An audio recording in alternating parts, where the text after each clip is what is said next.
Chuck Schumer's got the mask on, and look at Colbert, no mask, spreading pandemic viruses. Look, he's dancing, high-fiving and dancing with Chuck Schumer. What is this? Well, what kind of signaling is this? Can you imagine Bill Hicks fucking dancing with a senator? Jesus Christ. Well, Colbert was never really a stand-up. Colbert and I are not friends. Yeah, like those guys, to me, they're just the worst sort of partisan nonsense. You want everybody... But the good part of that is we don't hide it. Like, he doesn't like me and I don't like him. And we don't deny it and we don't like it. No, but he's nothing. Stephen Colbert's recent actions at CBS have kicked off a major media storm. A wave of comedians have rushed to defend him, treating him like late night. Royalty dot, but not everyone's on board. Some critics are calling him out for what they believe he's turned into. Leading the charge, Bill Maher and Joe Rogan, two big names, who aren't afraid to speak their minds and question Colbert's current direction. These people are all friends, like Rachel Maddow and Democratic Party politicians. They're friends. Have you ever seen a video of Chuck Schumer and Stephen Colbert dancing together? Oh God, I can't even imagine. You need to see it. Do we have time? You need to see it. Yeah. You need to just see them dancing together. and I feel the same way about comedians that you do about journalists. You know, like you can't be friends with those people because there's going to come a time where you have to talk about them. Rogan was the first to spark the fire when he slammed Stephen Colbert for getting too cozy with the Democratic Party. But let's be clear, Rogan isn't attacking politicians just to stir the pot. He's making a basic but uncomfortable point. When entertainers get too close to political power, they lose their edge. It's hard to speak truth to power when you're part of the inner circle. And that's exactly what's happening with Colbert, Jon Stewart, and Jimmy Kimmel. They've gotten so tight with the left that they can't bring themselves to seriously challenge it. Their criticism, when it happens, is mild at best. Trump, on the other hand, isn't their friend. He's not. Popping champagne backstage or laughing with them off camera. That's why he's become the constant target. Meanwhile, the left gets a free pass or, at worst, a gentle nudge. Dennis Miller ran into that with George Bush. I remember being incredibly disappointed because I was a Dennis Miller fan. As a comic, he was a very good comic. And, you know, his HBO special was brilliant. Had some great jokes, great one-liners. Absolutely. But then he said he was going to give George Bush a pass because he's his friend and he wouldn't make fun of him. Look at this. Chuck Schumer's got the mask on, and look at Colbert, no mask, spreading pandemic viruses. But Rogan didn't stop there. He kept calling Colbert out, accusing him of turning his back on what late-night comedy is supposed to be, calling out those in power, no matter who they are. According to Rogan, Colbert gave up real satire and instead leaned hard into left-wing politics, pushing an anti-Trump message that didn't land the way he hoped. What really set Rogan off, though, was the hypocrisy. Colbert spent months lecturing the public about COVID rules. Yet, he was caught going maskless while expecting everyone else to follow the mandates. Rogan didn't hold back, he said Colbert's. Comedy stopped being bold and started sounding like it was written to please those in power. In his words, when the court jester stops challenging the king and starts agreeing with him, the whole system loses its edge. And Rogan wasn't going to stay quiet about it. Imagine Bill Hicks fucking dancing with a senator. Jesus Christ. Well, Colbert was never really a stand-up, so, I mean, I guess he has that. No, but I mean... But he was a comic when the Colbert Report was on. I mean, that was hilarious. It was really good. He was great. Yeah. He was great. And that show was a great takeoff of a pompous, ridiculous Republican. Exactly. I mean, it was really good. And then when you see this, you're like, wait a minute. What are you doing? Right. What are you doing?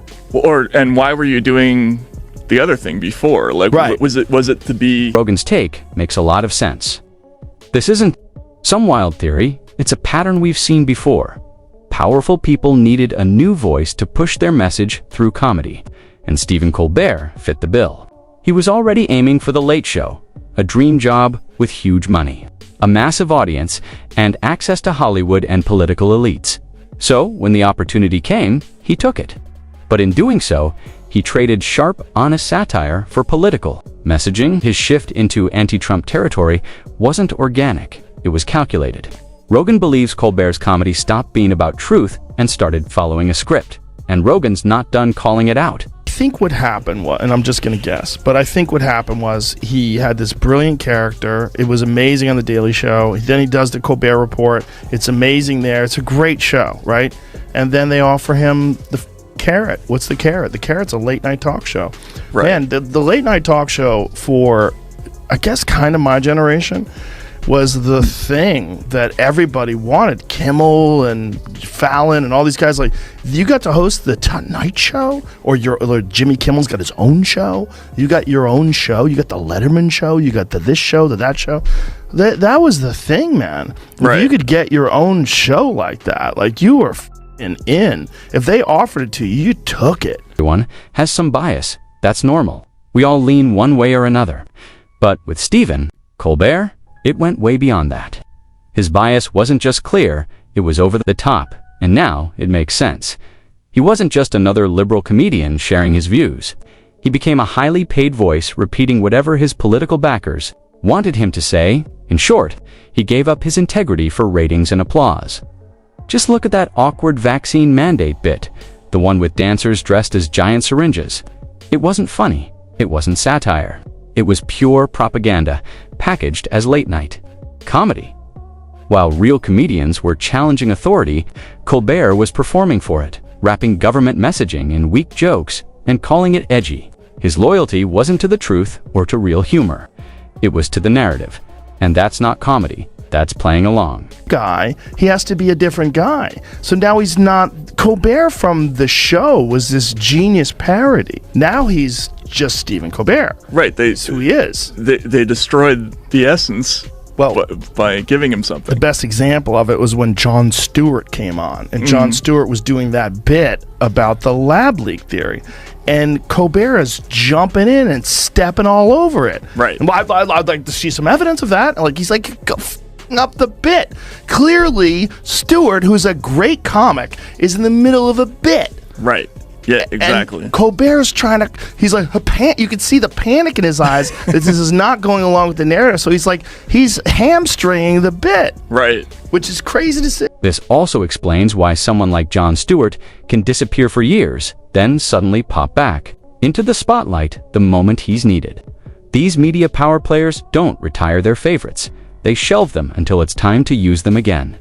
When that time comes, they're handed a script, told what to say, and expected to fall in line. There's no room for honest opinions or real pushback, just carefully crafted outrage and monologues that sound edgy but hit all the approved targets. Worse yet, these once respected comedians are now made to perform cringeworthy, out of stunts that leave viewers confused more than entertained. It's not comedy, it's sad. That's the price of giving yourself over to the machine. Once you take the deal, they own everything. Your voice, your image, even your values. You're not speaking truth to power anymore. You're speaking for power, with a punchline slapped on top. Like, I think that's true with comics, with any kind of journalist. Like, once you start getting, handed things, then you've lost. You know what I mean? They have you at that point, and you got to get out of that habit. It's like, or you can't cross that line. You can't cross that line. You can't. But if you want to be on a talk show, you have to cross that line. There's no other way you get on that show. You can't get on that show and have some real counterculture narrative that is not approved and sanctioned, and you spit it out there on NBC. Hasn't hidden his criticism of Stephen Colbert. He's repeatedly called him out for catering to elites and never pushing back. To Marr, Colbert isn't fighting the system. He is the system, and that's the problem. People like Colbert get handed top roles not because they're the best, but because they're willing to play along. As Joe Rogan noted, Colbert never quite fit the role. The charm felt forced. The jokes were safe, and the edge just wasn't there. He was chosen not for talent, but for obedience, for sticking to the script and keeping power comfortable, even if it meant leaving real comedy. You're right, that all the comics that were supposed to put everybody to bed or whatever it is, they all went bananas left. I mean, Colbert, these guys are terrible. Like, Kimmel to me is just maybe friends with him. I know a lot of people I know our love worlds are Jimmy. Yeah, like he is Colbert and I are not friends. Yeah, like those guys to me, they're just the worst sort of partisan nonsense. You want everybody. But the good part of that is we don't hide it. Like, he doesn't like me and I don't like him. And we don't deny it and we don't like it. No, but he's nothing. Colbert? Yeah, he's nothing. He's also very successful. No, but he's just giving the machine what it wants all the time.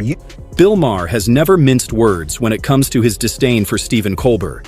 He's called him out time and again for shamelessly pandering to the industry elites and never once standing up to them.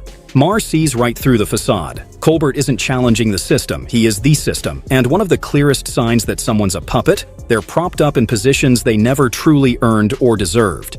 Colbert headlined one of the most prestigious talk shows in the country. But as Joe Rogan rightly pointed out, he never quite fit the bill. The charisma felt forced, the jokes felt safe, and the edge that defined great late-night hosts was nowhere to be found. He wasn't chosen because he was the best, he was chosen because he was willing. Willing to echo the narrative, willing to play nice with the power players, and willing to abandon real comedy in favor of scripted obedience. Stephen Colbert has been losing his audience for years, and it's no mystery why. People didn't tune in to hear political lectures. They wanted smart, balanced comedy that could poke fun at everyone, not just one side. Instead, Colbert delivered the same tired Trump jokes night after night. The show became predictable. The humor lost its bite, and the satire turned into partisan messaging. What used to be a fun late-night escape became a political echo chamber. Viewers didn't walk away because they changed, the show did. Colbert traded comedy for clout and real satire for safe, scripted takes. He stopped challenging power and started playing along with it, and audiences noticed. In the end, Colbert didn't just lose viewers, he lost their trust. Thanks for watching. If you liked this video, hit the like button and subscribe for more. See you next time.